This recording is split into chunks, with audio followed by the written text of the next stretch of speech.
Bonjour à tous. Dans la lutte contre le changement climatique, l'agriculture a une réelle carte à jouer puisqu'elle a la particularité de pouvoir capter le CO2 de l'atmosphère via la photosynthèse et donc de stocker du carbone dans les sols. De cette manière, l'agriculture permettrait de compenser en partie les émissions de gaz à effet de serre et d'atténuer le changement climatique. Mais alors, de quelle manière l'agriculture peut-elle stocker durablement du carbone dans les sols et quels sont les enjeux pour l'agriculteur et son système? Eh bien, pour répondre à ces questions, j'ai le plaisir d'être avec Thibaut Deschamps. Bonjour Thibaut. Bonjour. Thibaut, vous êtes ingénieur d'études, spécialiste du sol chez Arvalis. Alors on a vu que l'agriculture peut contribuer à stocker du carbone dans le sol, mais pouvez-vous préciser de quoi parle-t-on lorsqu'on évoque le carbone du sol ? Alors c'est vrai qu'on parle du carbone, mais ce qui parle peut-être plus aux agriculteurs, c'est la matière organique. Donc la matière organique, c'est quoi ? C'est tout ce qui est vivant dans le sol ou a été vivant, en opposition au minéral. Donc on va retrouver des micro-organismes, des bactéries, des champignons, des organismes plus gros évidemment. Et puis tout ce qui est, je disais, est vivant ou a été vivant, comme les racines, les résidus de culture, etc., font partie de la matière organique. Cette matière organique, si j'en parle, c'est parce qu'en fait elle est composée majoritairement de carbone, environ 58% de carbone. Il y a d'autres éléments dans la matière organique. Et en fait, cette matière organique, elle est très importante dans les sols puisqu'elle va avoir des services, rendre des fonctions au sol en lien avec l'activité biologique. Donc, par exemple, la matière organique va permettre au sol de s'agréger, de résister à l'érosion. C'est la matière organique par minéralisation qui va fournir des éléments minéraux aux plantes, assimilables donc par les plantes. Voilà, donc la matière organique rend de nombreux services aux êtres humains via les plantes évidemment. Et puis il y a ce service de stockage de carbone qui effectivement est de plus en plus pris en compte puisque, comme vous l'avez dit, on peut compenser en partie des émissions de gaz à effet de serre grâce au stockage de carbone additionnel dans les sols. Et quelle quantité de carbone peut être stockée en agriculture ? Alors c'est vrai qu'on a un peu du mal à se rendre compte quand on parle comme ça de carbone, de matière organique. Donc pour donner un exemple concret, un sol qui a une teneur en matière organique de 2%, c'est ce qu'on a sur notre station expérimentale de Boigneville, et bien 2% de matière organique sur 25 cm d'épaisseur, lorsqu'on ramène ça à une masse de terre fine, eh bien c'est l'équivalent de 72 tonnes de matière organique, et donc un petit peu moins de 50 tonnes de carbone à l'hectare. Voilà, donc sur cette masse de terre fine, on est sur 72 tonnes de matière organique, ce qui est quand même assez important. Il faut savoir qu'en France, si là je reviens sur le carbone, la moyenne française des sols, c'est environ 54 tonnes de carbone, moyenne, donc estimée selon une étude de l'INRAE. Et pourquoi parlez-vous de 25 ou de 30 cm de profondeur du sol ? Alors voilà, donc quand j'évoquais ce chiffre, c'est bien sur les 30 premiers centimètres, c'est la couche arable. En fait, il faut toujours ramener un stock de carbone à cette masse de terre fine à une épaisseur. Et donc, c'est la couche qui a été anciennement labourée, donc ce qui correspond à 25-30 cm sur les anciens labours. Et cette couche-là, c'est celle qui a le carbone, les 3/4 du carbone le plus récent est compris dans cette couche-là. Et c'est cette couche-là qui est utilisée dans les modèles pour estimer l'évolution des teneurs en carbone dans les sols.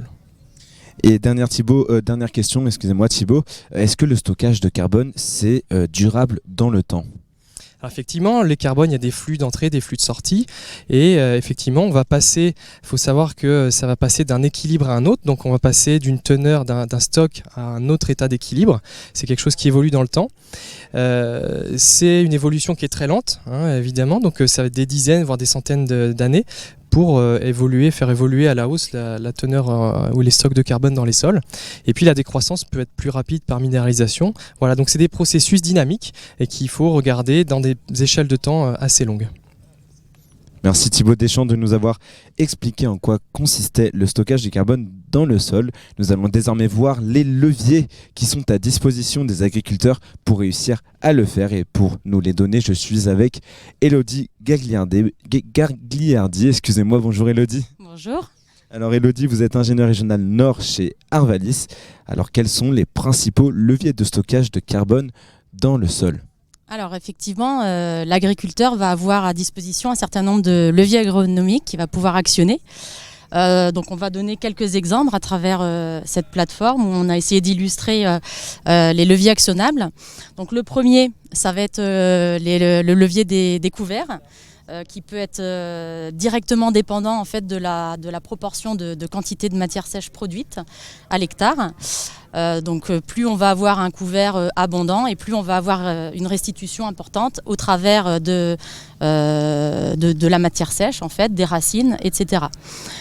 Au même titre que l'extension d'un couvert intermédiaire, par exemple, ou même l'intégration de couverts à vocation énergétique, même si une partie de la production va être à destination du méthaniseur, donc va être exportée, on a quand même une grande partie au sol, au travers des racines ou des résidus de culture qui vont contribuer au stockage du carbone.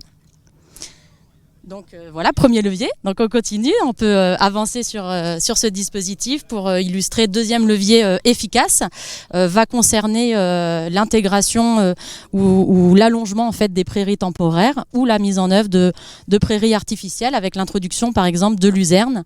Où là, c'est un levier effectivement actionnable, mais qui est quand même très directement dépendant au système de culture et donc quand même plus difficile à intégrer lorsqu'on n'a pas d'élevage par exemple dans l'exploitation. Troisième levier, on continue d'avancer, donc on va être là cette fois-ci sur l'illustration de la restitution en fait des résidus de culture. Donc on peut parler d'exportation de paille, et donc si on laisse les résidus au sol, on va à nouveau contribuer à augmenter le stockage de carbone dans les sols. Alors c'est un levier qui est quand même déjà pas mal mis en œuvre, donc les marges de manœuvre pour l'agriculteur sont un petit peu moindres, mais tout simplement quand on parle de restitution, ça peut être tout simplement la production, donc la productivité intrinsèque du culture. Plus on va produire en quantité et plus on va aussi contribuer au stockage du carbone. Donc le rendement est aussi un levier important à prendre en compte dans ce levier-là. Et excusez-moi, parmi tous les leviers que vous venez de nous présenter, lesquels sont les plus efficaces ou peut-être les plus simples à mettre en œuvre ? Alors ça va dépendre fortement du système de production de l'exploitation. Donc on a vu que les couverts on a une marge de manœuvre importante à travers soit l'augmentation de biomasse, mais c'est vrai que c'est déjà au travers des contraintes aussi réglementaires déjà pas mal déployées.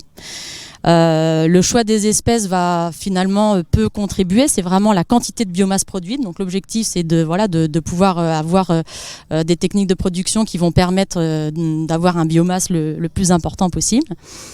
Et puis après, on peut avancer également sur, on n'a pas évoqué le dernier levier qui concerne les apports de produits résiduaires organiques, qui sont également un levier qui peuvent être actionnés par l'agriculteur. Donc là, on a quand même une grande diversité de produits au travers des compositions variables. Et donc pour estimer en fait la contribution au stockage du carbone, ce qui va jouer, ça va en premier lieu être d'abord la quantité épandue au champ, et puis en deuxième lieu la proportion de carbone stable en fait dans ces produits, qui peut être approchée au travers d'indicateurs calculés au laboratoire, mesurés au laboratoire. C'est l'indice ISMO, en fait, l'indice de stabilité de la matière organique. Et plus cet indice va être important, et plus on va être sur un produit qui va avoir une valeur abondante importante et qui va contribuer au stockage du carbone à long terme. Et inversement, vous allez avoir des produits qui vont avoir une valeur abondante moins importante, mais contribuer de manière plus importante à la fertilisation azotée directement. Donc là, on peut évoquer les lisiers ou les digestats qui vont se trouver dans cette catégorie. Et inversement, les produits qui ont les quantités, la proportion de carbone stable la plus importante vont être plutôt du côté des fumiers, voire des composts qui vont être beaucoup plus stables et qui vont contribuer à l'intégration de carbone à long terme dans les sols. Alors très bien Elodie, du coup on a bien vu avec vous tous les leviers qui étaient à disposition des agriculteurs, mais vous n'avez pas parlé du travail du sol. Alors qu'en pensez-vous ? Oui, alors le travail du sol peut être une question qui revient assez fréquemment dans son effet sur le stockage du carbone. Donc on a mis en œuvre un certain nombre d'essais longue durée qui ont pu montrer qu'en fait, si on regarde uniquement le stockage net, la contribution nette de carbone dans le sol, le travail du sol n'a pas d'incidence directe. C'est-à-dire qu'au bout d'une déclinaison d'une 50aine d'années, on a l'exemple de l'essai de Boenneville, l'essai longue durée qui a permis de chiffrer ça. On a des fluctuations au cours du temps, parfois des des périodes de stockage, parfois des périodes de déstockage. Et à la fin, on est quand même sur un stock qui, grosso modo, est assez stable dans le temps. En revanche, on va avoir effectivement un effet direct, par contre, sur la répartition du carbone dans le profil du sol. Et un effet, effectivement, si on arrête de travailler son sol, un effet de concentration en surface sur les premiers horizons, qui là peut avoir un intérêt pour la stabilité du sol, limiter les phénomènes d'érosion, mais en tout cas sur le stockage du carbone, qui est beaucoup moins réel. Par contre, si on veut discuter et prolonger un peu sur l'effet atténuation du changement climatique, moins travailler son sol va avoir par contre une incidence sur la réduction des émissions de gaz à effet de serre au travers une moindre consommation de combustible, de fuel. Et donc on se rend bien compte que c'est assez complexe avec vraiment l'interaction de tous ces leviers et la mise en œuvre dans les différents systèmes de production d'un agriculteur, où il va falloir regarder d'un côté la capacité de stockage du carbone dans le sol, mais aussi la réduction des émissions de gaz à effet de serre pour avoir un bilan et un effet long terme sur le climat. Merci Elodie Gagliardi de nous avoir fait découvrir tous les leviers à disposition des agriculteurs et également nous avoir parlé du travail du sol. Il nous reste maintenant à voir comment mesurer le stockage de carbone dans un système de culture. J'ai donc le plaisir de rejoindre notre dernière intervenante, Hélène Lagrange, qui m'attend juste là. Alors bonjour Hélène Lagrange, je vous retrouve enfin. Bonjour. Alors vous êtes ingénieur d'études chez Arvalis toujours, mais spécialiste dans le stockage du carbone. Alors Hélène, comment peut-on chiffrer les enjeux d'un changement de pratique pour un système donné ? Alors c'est vrai qu'on vous a présenté du coup les différents leviers. Ce qui peut être intéressant pour un agriculteur, c'est de choisir son levier en estimant les effets des leviers. Donc ce qu'on aimerait bien, c'est pouvoir faire des mesures au champ et regarder au champ ce que ça donne. Mais c'est le stockage du carbone ou de matière organique, c'est vraiment un effet sur le long terme. Donc c'est difficile d'observer des choses à moins de 10 ans. Du coup, on a des outils qui peuvent nous aider. Donc par exemple des modèles qui ont été construits à partir d'essais de longue durée, de 20, 30, 40 ans, sur lesquels on a eu pas mal de données disponibles et qui ont permis donc de construire des modèles fiables pour estimer et nous aider à estimer les évolutions de stock de carbone avec des changements de pratique. Donc on peut citer par exemple le modèle qu'on présente ici, donc le modèle AMG. Donc c'est un modèle qui a été du coup développé à partir de différentes expérimentations longue durée en France, qui est évalué et qui donne de bons résultats sur tous les leviers qu'on vous a présentés ici. Est-ce que ce modèle AMG est l'unique et le seul modèle ?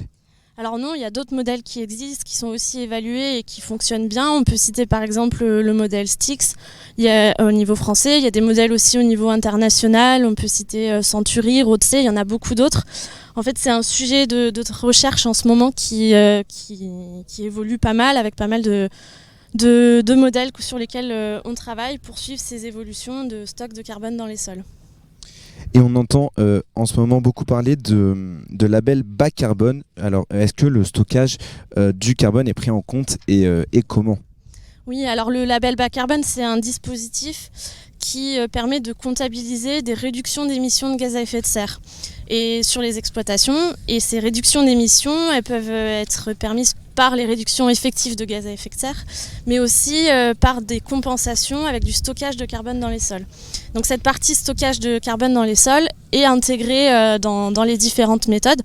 Donc par exemple dans la méthode grande culture qui est en train d'être construite, on a comptabilisé le stockage du carbone avec les leviers qui vous ont été présentés, donc des restitutions de biomasse avec des couverts, des restitutions de biomasse avec les cultures principales, les pailles, les restitutions de paille par exemple, l'intégration de prairies ou de prairies artificielles et tout ce qui est apport de produits organiques. Donc tout ça, ça peut être intégré dans le dispositif label bas carbone et du coup on utilise les modèles comme le modèle AMG ou Styx qui peuvent être utilisés pour faire ces calculs sur le label bas carbone.